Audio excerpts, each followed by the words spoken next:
I'm Christopher Clark, publisher of NACD Directorship magazine, and this is BoardVision. Today's topic is cybersecurity and the boardroom.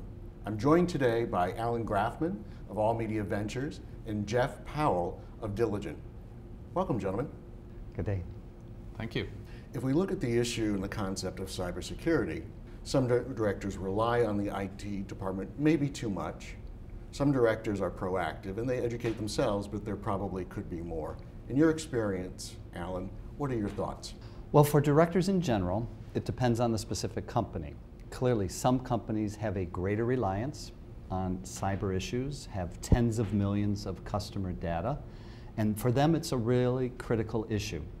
Other companies maybe don't have so much customer data, maybe are smaller companies, so the importance, while still important, is less pronounced. So I think a general approach for directors should be to trust but verify, to include it on the issues that need attention. It has the potential to be tremendous value creation, but also value destruction. So no board and no board member can say, we're going to do it entirely the same way every time. They need to be open, they need to rely on the IT department, but not to the exclusion of informing themselves of other perspectives. Cloud computing is at a fever pitch. It's a bandied about term.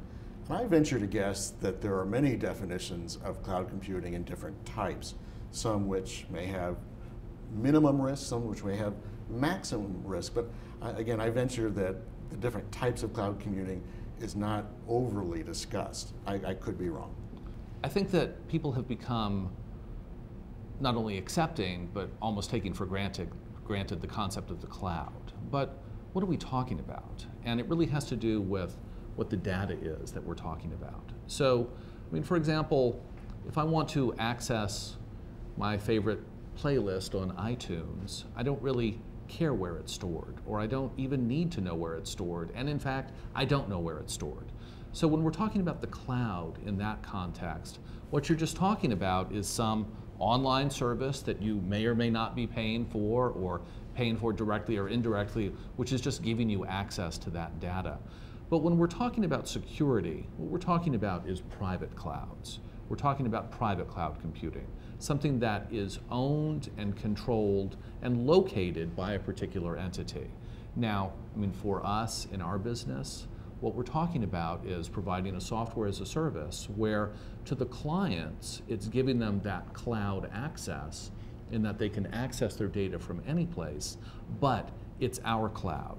And so I think that from a fundamental standpoint, that's what we're really talking about, something that is just out there, available to you wherever you go, or something that also is available to you, but is in a much more secure setting, is much more tightly controlled. Well, the best part about this conversation is being a board director or being the head of IT, we've never promised you that it's going to be an easy job. In fact, it's quite challenging. Clearly, directors should be, could be, have to be very involved, in quotes, underlined. I'd like each of you to give kind of a last heads up to our director viewers today. Other than being actively engaged and fully involved, what would you share with them? It's just important to understand this is a reality of the modern business world, that whatever your business is, cybersecurity is something that your company has to address.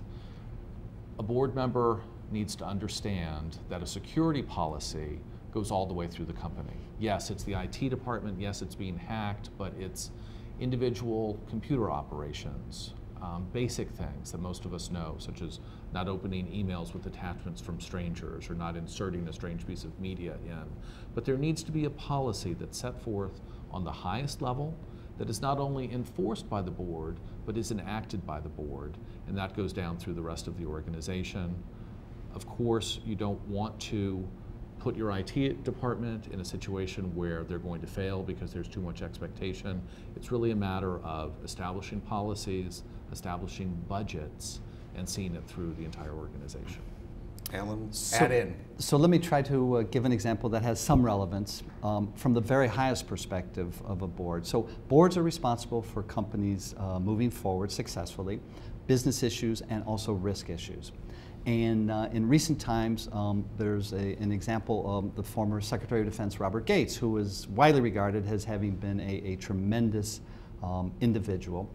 And he stepped into a scenario where the left hand was not integrated with the right hand. And he changed that. He harnessed what was supposed to happen in the field with what the direction of policy was. And boards have to be primarily concerned with policy, but they have to monitor what's going on in the field. And if in the field directors are not getting either responses or not getting comfort, they need to stay on it. And in an extreme example, they may have to act. And in the instance of Robert Gates, he replaced a field commander, which had not happened in decades. And no director, no board wants to be that assertive, but there needs to be a conception that we're not just checking it off. We're not going to go into the field and carry the day, but we need to be comfortable that the objectives are being addressed and successfully. Jeff and Alan, I really appreciate, as does our audience, the inside baseball today, insights into the boardroom. And on behalf of NACD and Diligent, thank you for viewing today. I'm Chris Clark, and this is BoardVision.